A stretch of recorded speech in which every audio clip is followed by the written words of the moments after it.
वो कर्मों की गठरी हमको ले जाके नरक में बिठा दी। ये माया को इकट्ठा करने के लिए जीव जाने कैसे कैसे कर्म करता है। दिन भर झूठ बोलता है, रोजी रोटी की कसम खाता है। वो कहता है रोजी रोटी कसम, पढ़ता नहीं है, खूब पढ़ रहा है, धर्म का 3 गुना 2 गुना कर रहा है और कसम झूठी खा रहा है। मतलब पैसा के उपार्जन के लिए, इकट्ठा करने के लिए चोरी कर रहा है, कोई बेईमानी कर रहा है, कोई धोखा दे रहा है। और तमाम लोगों का धंधा तो जीव हत्या से जुड़ा हुआ है। जीव हत्या करके पैसा करना चाहिए। तो जो माया तो इसके साथ जाने वाली नहीं है। तो मनुष्य शरीर का प्रयोजन जाना नहीं, मनुष्य शरीर की कदर की नहीं। किस उद्देश्य के लिए परमात्मा ने आपको ये मानव तन दिया है, उस उद्देश्य को तुमने जाना ही नहीं। गुरु महाराज कहते हैं कि जैसे कंगाल को, एक कंगाल था तो भूख से प्यास से परेशान रहता था। तो एक दिन वो अभाव की स्थिति में रोता हुआ कहीं से गुजर रहा था। वहां एक संत खड़े हुए थे। उन्होंने पूछा, भाई तुम इतने दुखी क्यों? बोला कि महाराज खाने को रोटी ही नहीं है, पहनने को कपड़े नहीं है, अभावग्रस्त जिंदगी है, जीवन में रोना ही रोना बचा है। तो महात्मा जी को तरस आ गया। उन्होंने उसको मणि दी, पारस मणि। बोले मैं इसको एक सीमित समय के लिए तुमको दे रहा हूं, तुम अपनी दरिद्रता को दूर कर लेना और हमेशा के लिए माला माल हो जाना। गरीबी का नामो निशान तुम्हारे जीवन में नहीं रहेगा। तुम इससे जितना चाहो इससे सोना बना लेना, बस लोहा लाना और जंग रहित लोहा होना चाहिए और इससे उसको छुआ देना, छुआने भर से ही सोना बन जाएगा। बोले महाराज बड़ी आपकी कृपा हुई, मैं ऐसा ही करूंगा। लेकिन वो इतना दरिद्री था कि उसको लोहा खरीदने को भी पैसा नहीं था। बाजार में जाता, लोहे का भाव पूछता, बोले कि लोहा क्या भाव? बोले कि 10 रुपए किलो। बोले सस्ता कब होगा? दुकानदार कह देते बाजार का कोई पता है सस्ता होगा महंगा होगा? वही तब आ जाना। बेचारा लौटे आता, तलाश तलाश के और जाता और भाव पूछ के लौटे आता। मेरे संग मेरा एक मित्र है, वो भी यही करता है। इस फल की दुकान पे जाएगा, भाव पूछेगा, महंगे हैं, दूसरी पे चला जाएगा, महंगे हैं। अब दुकानदार उसको जान गए हैं, वो आता है, वो कहते हैं भैया तुम्हारे लिए नहीं है ये, तुम जाओ यहाँ से, तुम नहीं खरीद सकते। दुकानदार भी समझ जाता है। ऐसे ही उसको दुकानदार समझ गए, केवल ये लोहे का भाव पूछता है, खरीदने की सामर्थ्य नहीं है इसमें। तो क्या हुआ, देखते देखते 1 महीना गुजर गया। भाई 1 महीने में तो बहुत सोना बन सकता था, कुंटल का कुंटल बना लो आप, टन बना लो। लेकिन वो भाव ही पूछता रहा कि सस्ता कब होगा। तब तक वो महात्मा जी ने कहा था मैं जब दोबारा चक्कर लगाऊंगा तो मेरी मणि मुझे वापस कर देना, मैं किसी और का भला करूंगा, तो तेरा भला हो जाए तो वापस कर देना। अब वो महात्मा जी द्वारा से लौट पड़े और उसके घर आके बोले भाई हमारी मणि वापस कर दो। और फिर रोने लगा कि महाराज मैंने तो बिल्कुल लोहे को सोना नहीं बना पाया, मेरे पास लोहा ही नहीं था। बोले अब ये तुम जानो, अगर तुम इतने समय में बिल्कुल अपनी दरिद्रता को दूर नहीं कर पाए तो इसमें मेरा दोष नहीं है। तो महात्मा जी अपनी मणि लेके चले गए और वो दरिद्री का दरिद्री बना रहा है। ये गति कौन की है? हम सब की। गुरु महाराज ने पारस मणि दी हमको,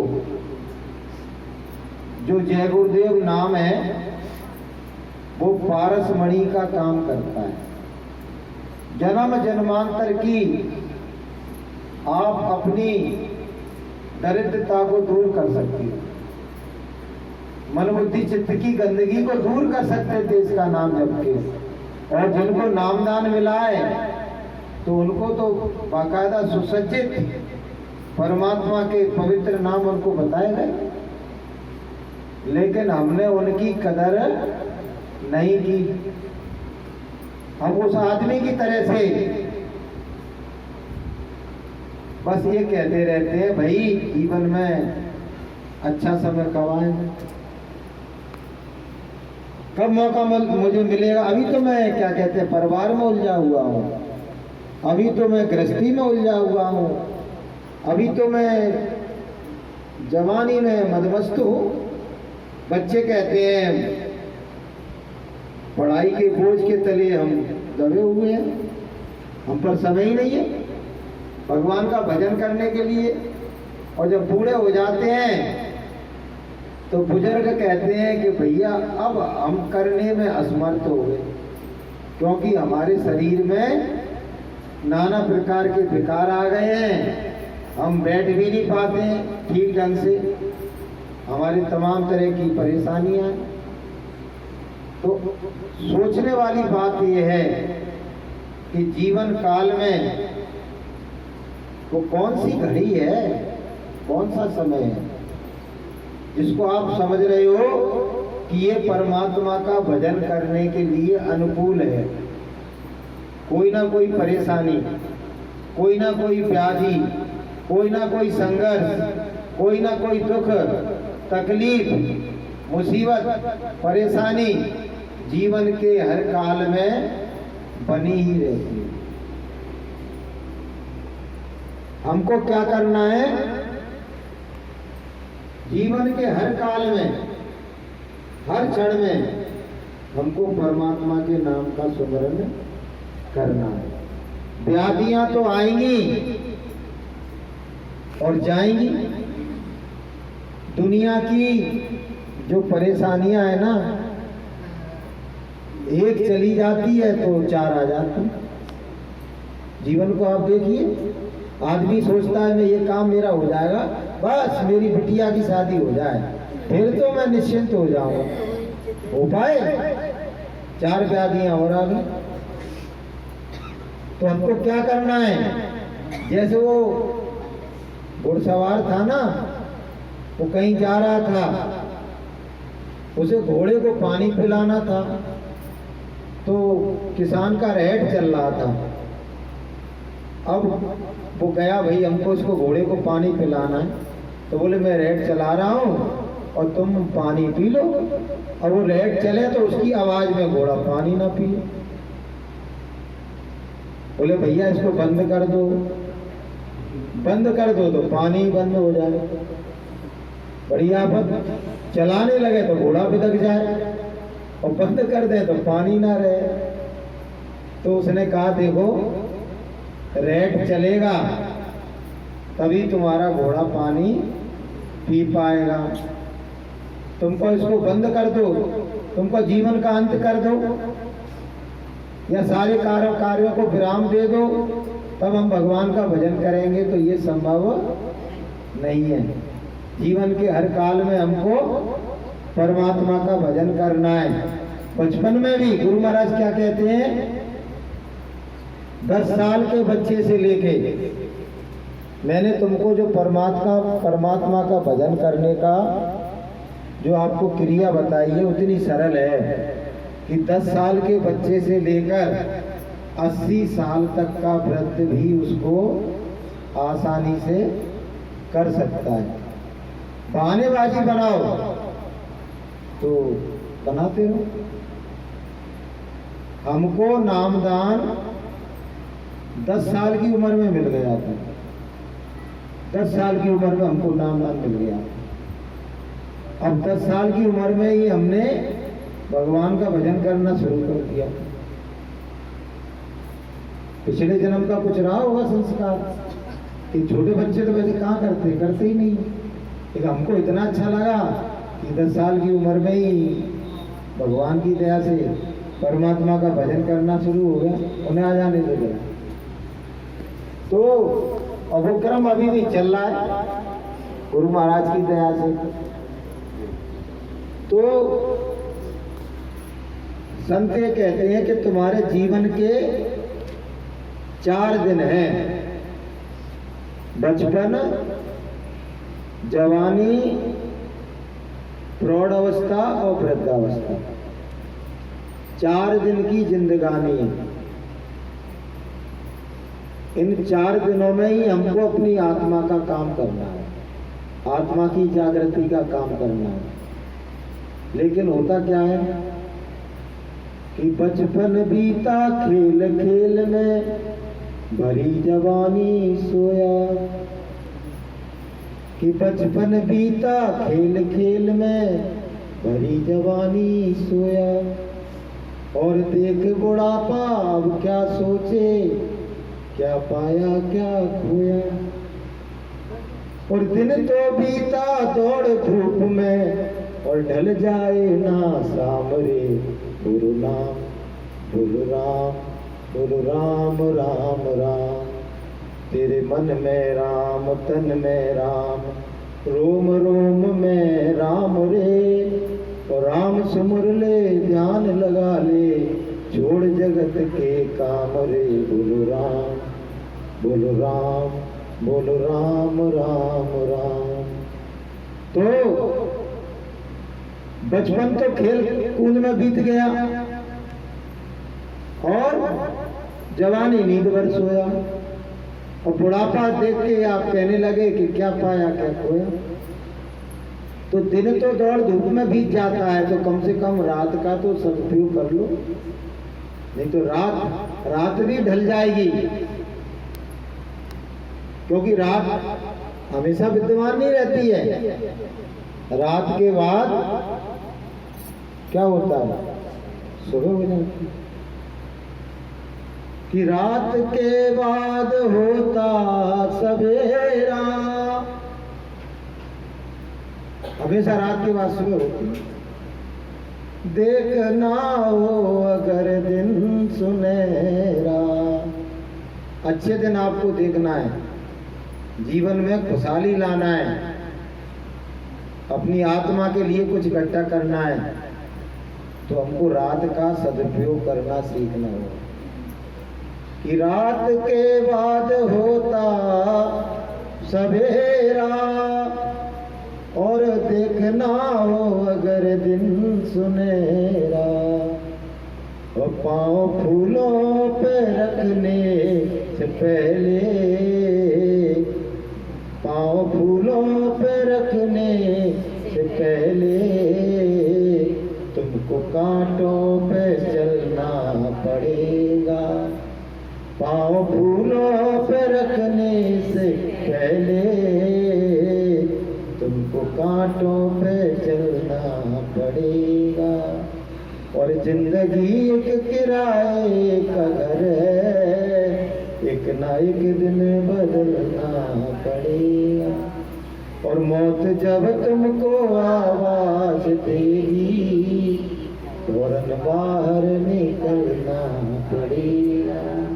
तो दुनिया में, जिंदगी में आपको कुछ भी हासिल करना है,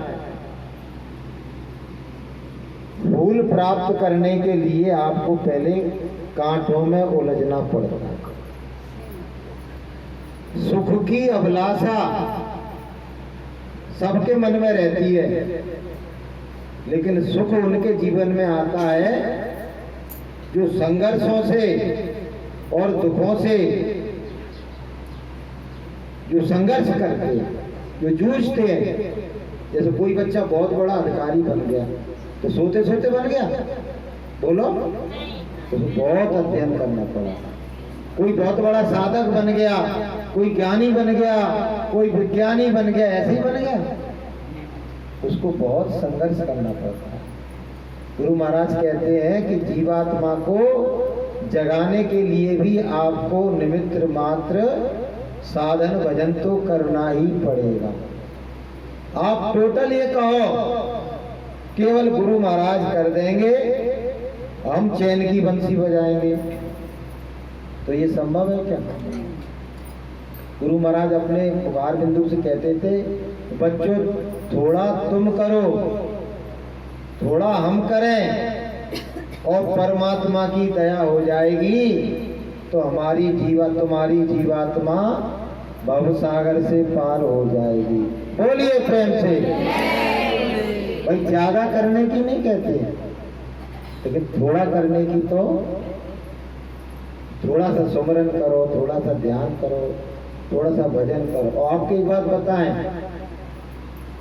कि मन की जो व्यग्रता है, मन की जो उग्रता है, और मन की जो चंचलमती है, और मन के जो विकार हैं, वो सारे प्रसादों की जड़ है, सारे प्रसादों की जड़ है। दुनिया में जितने भी बुरे आदमी हैं वो अपने मन की खराबी के कारण बुरे हैं। तो उनका मन अच्छा हो जाए तो अच्छे हो जाएंगे। और मन को अच्छा करने का दुनिया में कोई उपाय है तो गुरु के सत्संग में हाजिरी देना और परमात्मा के पवित्र नाम का जाप करना, इसके अलावा कोई उपाय नहीं। सोने से, चांदी से, रुपए से, हाट हवेली से मन की विकृति दूर होने वाली नहीं है। मन की विकृति दूर होगी तो परमात्मा के नाम के जाप से और सत्संग जल से। तो ये तो हमारे लिए बहुत अच्छी चीज है। मेडिटेशन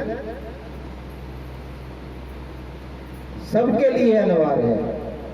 आजकल तो जो ध्यान कराते हैं वो जेलों में जाते हैं और जेलों में जाके कैदियों को ध्यान करा रहे हैं, और जो कैदी ध्यान करने लगते हैं तो वो इतने अच्छे होके जेल से निकलते हैं, वो कहते हैं भाई देखो हमसे गलती हो गई और अब हम जब बाहर जाएंगे ना, जेल से निकल के आएंगे तो हम एक अच्छे इंसान की जिंदगी जिएंगे, जो देश हित में और जनहित में काम करेंगे और भगवान का भजन करेंगे। तो ये तो अनिवार्य क्रिया है, सबके लिए बहुत जरूरी क्रिया है। सबको ध्यान और भजन करना अच्छा इंसान बनने के लिए बहुत ही जरूरी है। भगवान कृष्ण ने गीता में लिखा है, ना ही ध्यानम सम तपा, ना ही ध्यानम समम योगा। ध्यान के समान कोई तप नहीं है और ध्यान के समान कोई योग नहीं है, क्योंकि तन की अशुद्धि स्नान से होती है। अगर हमारा तन गंदा है, मैला है, तो तन की अशुद्धि स्नान से दूर हो जाएगी। भैया नहा लिए, बड़ा अच्छा सावन लगाया तुमने, खुशबू मारने लगे, थोड़ी देर पहले तो बदबू मार रहे थे तुम, तो अशुद्धि दूर हो गई। तन की अशुद्धि स्नान से दूर होती है, धन की अशुद्धि दान से दूर होती है। तुम्हारा धन अशुद्ध है, दान करना शुरू कर दो। और मन की अशुद्धि ध्यान से दूर होती है। हमारा मन अशुद्ध है, अपवित्र है, गंदा है, गुरु भगवान का आप ध्यान करने लगो, आपका मन शुद्ध होना शुरू हो जाएगा। कि जब ही नाम अंतर धर्यो और भयो पाप को नाश, और जैसे जिंदगी आग की पड़ी पुरानी घास। जैसे ही भगवान का नाम हमारे हृदय में आया, हमारे अंतर में परमात्मा का नाम अपने जपना शुरू किया, उसका सुमरन करना शुरू किया, भयो पाप को नाश, पाप का नाश होना शुरू हो जाता है। और जैसे कि कोई चिंगारी एक बहुत बड़े उसमें घास के ढेर में लगा दो, कितना भी बड़ा ढेर हो, एक चिंगारी लगा दो, वो पूरा जल के राख हो जाएगा। तो यही तो इसमें कहा है कि गुरु नाम एक रत्ती, एक रत्ती भर। रत्ती क्या होता है पता आपको? ये सोना को तोलने के काम आता है। रत्ती, मासा, तौला। तौला बाद में आता है। एक तौला जो 10 ग्राम का होता है, उससे पहले 2 और चीजें हैं, रत्ती और मासा, और फिर तौला। तो गुरु नाम एक रत्ती और पाप के कोट पहाड़, और ऐसी महिमा नाम की जार करे सब छाड़। नाम की ऐसी महिमा है कि एक रत्ती भर भी जो नाम गुरु महाराज कहते हैं, असल में जो नाम है वो हृदय में जब प्रकट हो जाता है, एक रत्ती भर भी प्रकट हो जाए तो कोटान कोट पाप के पहाड़ों को वो नष्ट कर देता है। हम जो नाम लेते हैं वो नाम, जब हम उस नाम का जाप करेंगे, एक होता है नामी और एक होता है नाम। हम नामी का नाम जाप करते हैं, इसको समझ लो आप। जैसे आपका नाम क्या है? जीवन देवी। जीवन देवी इनका नाम है। जीवन देवी नाम है इनका, और जीवन देवी कौन है? ये है। समझ में आ रहा आपकी? तो ऐसे ही गुरु महाराज ने जो नाम बताया है वो नामी है, और नाम कौन है? वो स्वयं नाम है, परमात्मा स्वयं। जो शब्द है वो नाम स्वयं परमात्मा है। तो जब हम नामी का नाम लेंगे तो वो नाम हमारे हृदय में प्रकट हो जाएगा। कब प्रकट हो जाएगा? जब उसका नाम जपते जपते, सुमरन करते करते हमारे अंतःकरण की सारी अशुद्धियां, सारे विकार, सारी दुर्मति हमारी दूर हो जाएगी और हमारा अंतःकरण पवित्र और निर्मल हो जाएगा। तो वो जो नामी है उसका नाम लेने से हृदय में नाम प्रकट हो जाएगा। बोलिए प्रेम से कि नामी और नाम में भेद नहीं, देख ले छवि यार की दिखाता है वो तेज नाम का, और तुझको मिलेगा जलाले नूर जरूर जो रगड़ा उस पर दिया जाए रोज नाम का। यदि रोज आप परमात्मा के नाम का सुमरन कर रहे हैं तो वो परमात्मा एक दिन तुम्हारे हृदय में जरूर प्रकट होगा। बोलिए प्रेम से। इसलिए गुरु महाराज कहते थे रोज दर रोज, प्रतिदिन, रेगुलर, लगातार आपको भगवान के नाम का सुमरन करना है। अगर एक दिन भी आप उससे वंचित हो रहे हो तो